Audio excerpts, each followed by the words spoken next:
The mail had been stacking up for 4 months before anyone noticed. She was a retired school teacher, 81, sharp on the phone with her daughters, which is what mattered because they lived 3 states away and the phone was how they kept track. She drove herself to her appointments. She paid her bills on time, which had been her own quiet pride for over 40 years.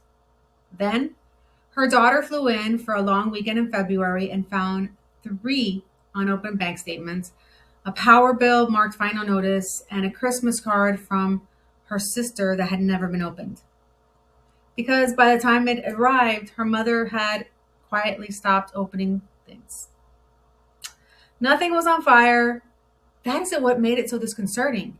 The fridge had milk. The plants were watered. The house was fine. The mail was the only thing that did not match the woman she had spoken with on the phone 3 days earlier. 6 months later, that mother was in the emergency room with an infection that had become sepsis. She never went home again. There is a window before almost every caregiving crisis. It opens about 6 to 18 months before the fall, the hospitalization, the moment everything changes. Most families don't know it exists until it closed. Today, I'm going to teach you how to see it. Welcome to the Aging Parent Playbook. I'm Dr. Barbara Sparacino, triple board certified psychiatrist in adult and geriatric psychiatry and addiction medicine, a coach, and a daughter. If there is one episode of this show I wish I could hand to every adult child in America, it just might be this one. Because most families come to me in a crisis. The parent fell, the parent was hospitalized, the diagnosis landed, the family had no plan, and now they are scrambling, exhausted, making enormous decisions under the worst possible conditions. But in almost every one of those stories, there was a window, a quiet stretch of months before the crisis, when the signs were there and the family either did not see them or saw them and told themselves it was nothing. Today's episode is about that window, what it looks like, the 8 signs you are in it, and most importantly, what families who get it right actually do when they're inside it. So part 1, what the quiet window is. So let me define it for you, because once you can name a thing, you can act on it. The quiet window is the period, usually 6 to 18 months, between the first real changes in your parents' functioning and the triggering or activating event that forces everything into the open. These are the fall, the sepsis, the car accident, the afternoon, the bank calls. And here's why the window is so hard to see. The changes inside are unremarkable, unspectacular. Nothing in the window looks like an emergency because nothing in the window is an emergency yet. Your mother is still your mother. She greets you at the door with the same smile. She asks about the kids. The conversation runs on rails it has run on for over 40 years. And those rails hold because long practice social routines are the very last thing to go. What changes first is everything that does not run on rails. The novel tasks, the initiating, the keeping up, the mail, the bills, the hobby she has chosen to start. And those changes are exactly the ones that are invisible from a weekly phone call and easy to explain away on a weekend visit. I want you to think of it as 2 separate systems. System 1 is the performative system, right? It's the conversation, the hosting, the recipes she has made 400 times, the social graces. That system is deeply entrenched, grooved, and it runs beautifully late into cognitive change. System 2, however, is the management system, the noticing system, the initiating, the planning, the keeping track. That system is fragile and it fails first. And it fails silently because nobody applauds you for opening the mail. So your visits, which mostly sample System 1, keep coming back reassuring, while System 2 is quietly going down behind the scenes. The window lives entirely in System 2, which means seeing the window requires deliberately looking at System 2. The counter, the fridge, the checkbook, the calendar, So families do what loving families do. They believe the explanation.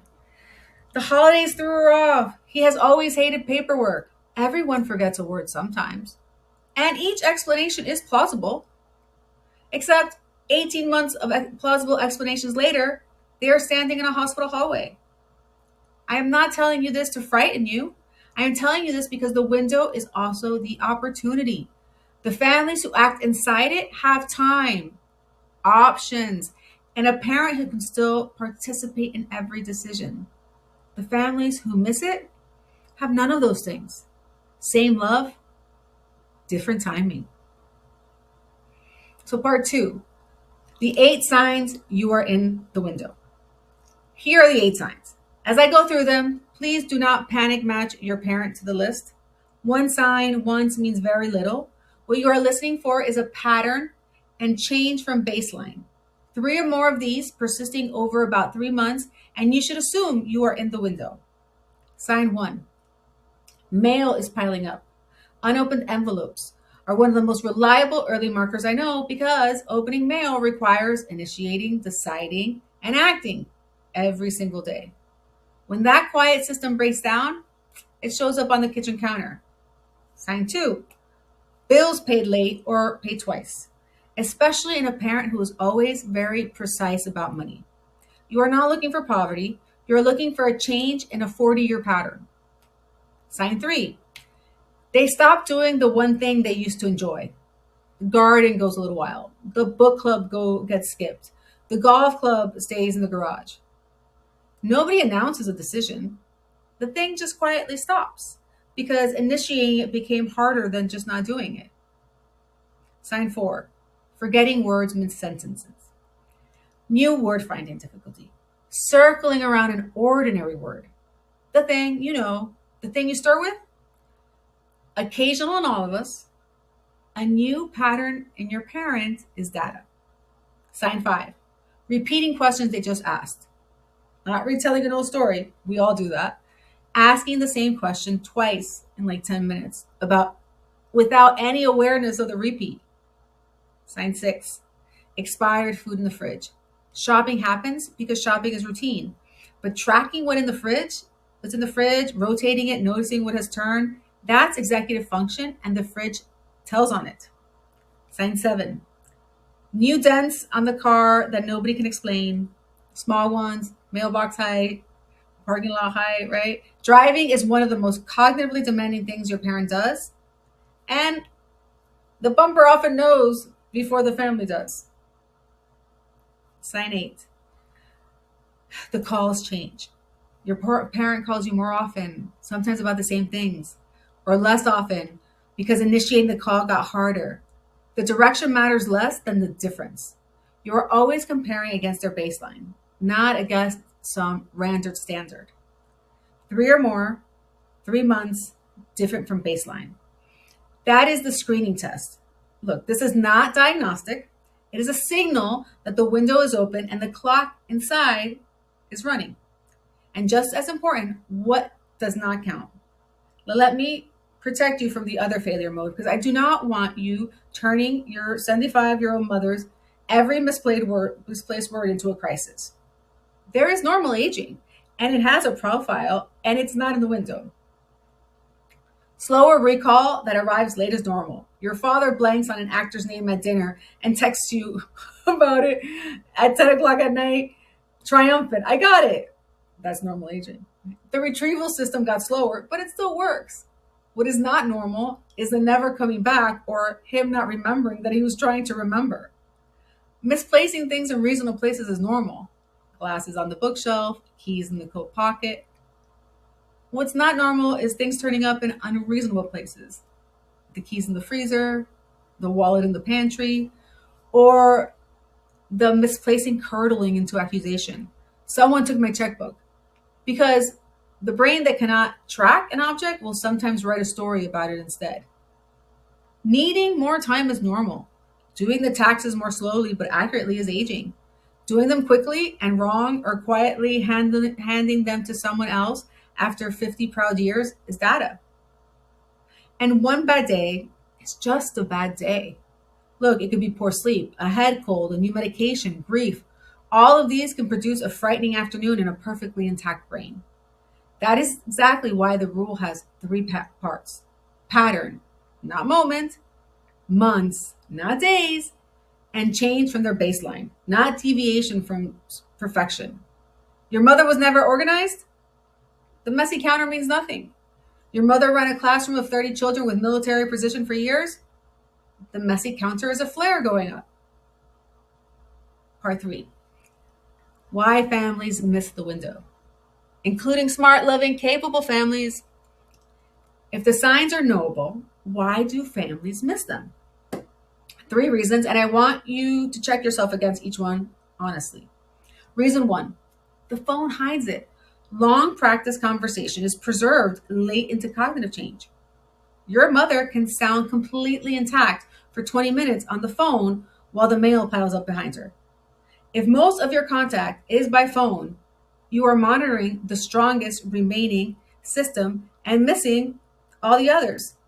This is why an occasional unhurried visit where you quietly notice the mail, the fridge, the car, the calendar is worth 50 phone calls. Reason two: believing them is easier. When your father waved it off and says he has been meaning to get to it, believing him costs nothing today. Not believing him opens a door you are afraid to walk through. So families choose, often without knowing they are actually choosing, the comfortable explanation. I don't judge anyone for this. I have done it. It's human. But name it for what it is. It's a choice and it has a price, and the price is paid later, often with interest. Reason three: nobody is assembling the picture. You saw the dents, your sister saw the late bill, your brother noticed dad repeating himself at Thanksgiving. Each of you saw one puzzle piece and decided one piece was nothing. Nobody put the pieces on the same table. This is why I tell families, when something pings your radar, say it out loud to your siblings, even if it feels small. I don't know if this is anything, but is one of the most important sentences in family caregiving. Say it. Invite your siblings to say it. The picture only appears when the pieces meet. When your sibling says you are overreacting, and because I know exactly what happens next in half your families, let me arm it for it. You will say the small thing out loud, and a sibling will say, "You are overreacting. Mom's fine. I just talked to her Sunday." Don't argue. Arguing about conclusions is a swamp. Right? Instead, do two things. First, translate your worry into observations, the same way you would for a doctor. Not, I think something is wrong with mom, but there were 11 unopened envelopes on the counter. The electric bill was marked final notice, and she asked me twice in one visit when I was leaving. Observations are very hard to argue with. Conclusions are easy to argue with. Stay in observations. Second, don't ask them to agree. Ask them to look. You might be right. Do me a favor. Next time you visit, check the mail pile and look in the fridge and tell me what you see. You have just converted a skeptic into a second data collector. If they see it too, you have an ally. If they genuinely look and see nothing, that is also real information, and you should weigh it. And remember what we said about the phone. I just talked to her Sunday is the performance system reporting. It is sincere. It is also exactly how the window stays hidden. Gently invite them past the phone. Now, part four, what to do inside the window. I think this is the part that matters most. You have run the screen. You suspect you are in the window. What do the families who get it right actually do? Well, there's 4 moves. And in this order, if you can. Move 1, get a medical baseline. Call your parent's physician. Share specifically what you have observed and when it started. Ask for a thorough evaluation, including a cognitive screening, a full medication review, hearing and vision, thyroid, B12, and a mood check. A meaningful share of what looks like early dementia in the window is something else. Medication side effects. depression, untreated hearing loss, sleep apnea, thyroid. And some of this is reversible. You don't know what you're dealing with until someone looks. And everything else you plan depends on the answer. And a word again on how to deliver your observations because it changes what the doctor does with them. Again, mom seems off lately is almost unusable clinically. I don't know what that means. But if you say, since March, she has asked the same question twice in a conversation at least once a week, there are about 2 months of unopened mail, and she stopped going to her Thursday Books Club, which she had attended for 9 years, is a clinical picture. Specific behaviors, rough dates, compare to baseline. And if you cannot attend the appointment, send exactly that in writing to the office beforehand. And know this, privacy law limits what the doctor can tell you without authorization, but it has never limited what the doctor can hear. You can always provide information. Use that. And the question I get every time I teach this, well, what if my parent refuses the evaluation? First, don't lead with the word that frightens them. Nobody wants a dementia test, right? Almost everybody will accept a regular checkup. And while we're there, let's make sure nothing simple is going on, right? Your hearing, your thyroid, your medications, because some of this could be very fixable. That sentence is true and hopeful. And it works for far more often and better than the scary version. Second, anchor it in something your parent already wants, like keeping the driver's license, staying at home. The best way to keep what you want is to have a clean bill of health on file. And third, if they still refuse, go ahead and call the doctor's office yourself, report what you're seeing, and ask them to raise it at the next routine visit as their own idea.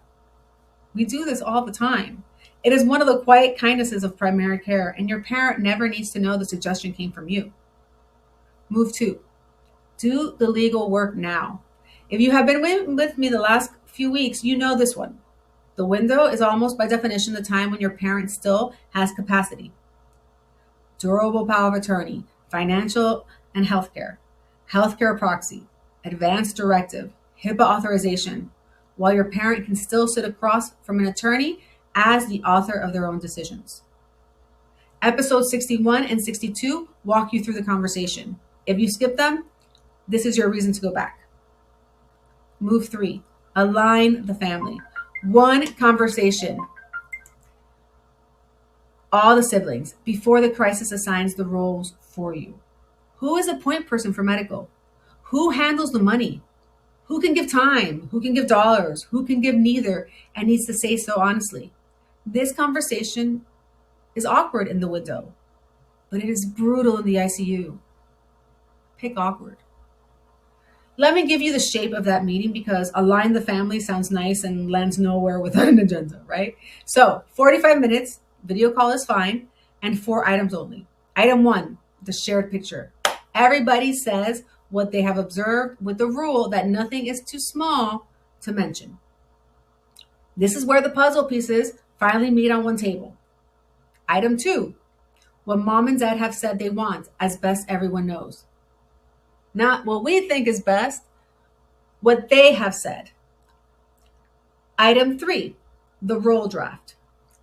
Who is medical point person? Who is money point person? Who is a backup? One name per job because committees do not answer the phone at 2 o'clock in the morning. And item 4, the honest inventory. Each person says plainly what they can contribute, time, money, proximity, or honestly, very little right now. The sibling who says, I can't do much, but I can do the finances from here, and I can pay for a cleaning service is worth 10 siblings who vaguely promise to help more. End the meeting by scheduling the next one. Alignment is not an event, it is a standing appointment. Now move 4. Walk the house and widen the world. The practical layer, right? Grab bars, lighting, rug, stairs, the bathroom. And just as important, gently push back against the shrinking world.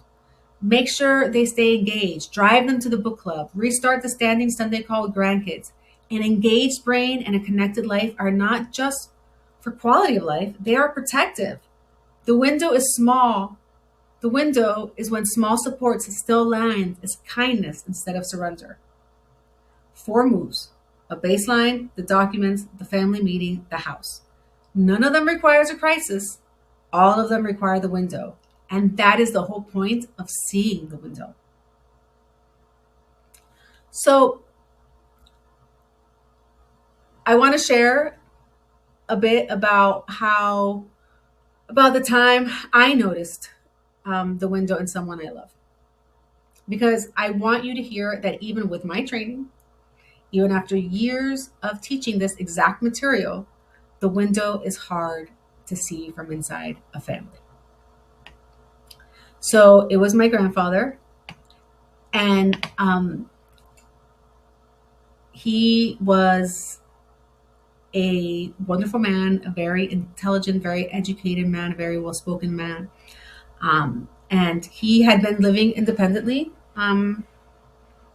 His whole life, right? Everything that, and living with my grandmother, and who was also a teacher. My grandfather was an accountant.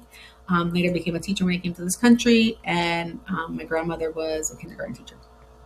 And they're both highly educated, very active, very engaged, travel, and so my grandfather started slowing down, and he went from driving everywhere to then using a motorized scooter to go, because he would go to the supermarket every day, to the market every day, and engage there.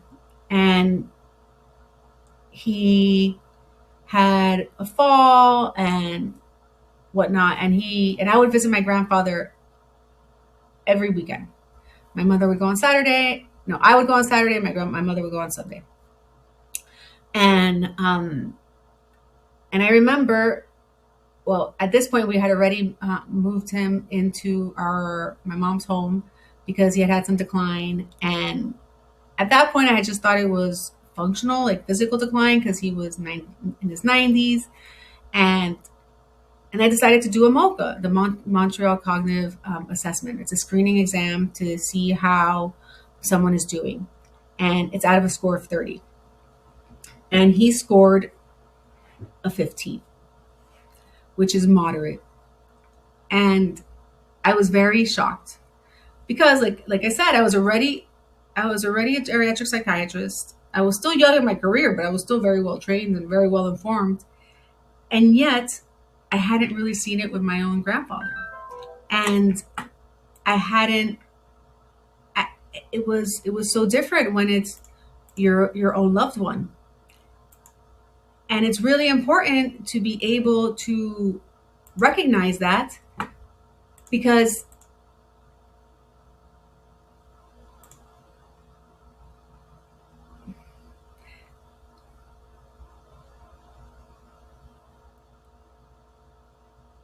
we have to ask specific questions.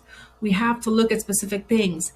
It's not always going to smack us right upside the face, right? And so I want you to think about, that if it can happen to me, right, it can happen to anyone. And I want to normalize that, because I don't want folks feeling bad. We're all doing the best we can. But again, what you're not looking for, you won't see, right? If you don't think, and here's what that experience taught me and what I want to leave you with. Love does not make you see the window. Love on its own often makes you look away from it. Seeing it is a skill, and now you have it. Now here's a whole episode in 1 minute. There is a quiet window, 6 to 18 months before most caregiving crises. It hides because the changes are unspectacular and the social rails still hold. 8 signs: mail piling up, late or double bills, a dropped hobby, word finding difficulty, repeated questions, expired food, unexplained dents, and change in the calls. 3 or more over 3 months, different from baseline, means you are in it. And remember, what doesn't count. Slow recall that arrives late, glasses on the bookshelf, right? Needing more time, but getting it right. Pattern, not a moment. Baseline, not perfection. Families miss it because the phone hides it, believing is easier, and nobody assembles the pieces. So, visit unhurried, say the small things out loud, and put the pieces on one table. When you're inside the window, there's 4 moves: medical baseline first, legal document second, family alignment third, and help the house and the shrinking world fourth. The families I meet in the ICU are not failing families. They are families who walked out of every visit just a little behind. Don't be a year behind. Use the window. And if you are heading into appointments and records and discharge summaries, I made you my free medical dictionary. 50 of the most common medical terms in your parent's chart so you can be the advocate in the room instead of the person Googling in the parking lot. Go to the Instagram for this post for this episode and or anyone and comment dictionary and I'll send it right over.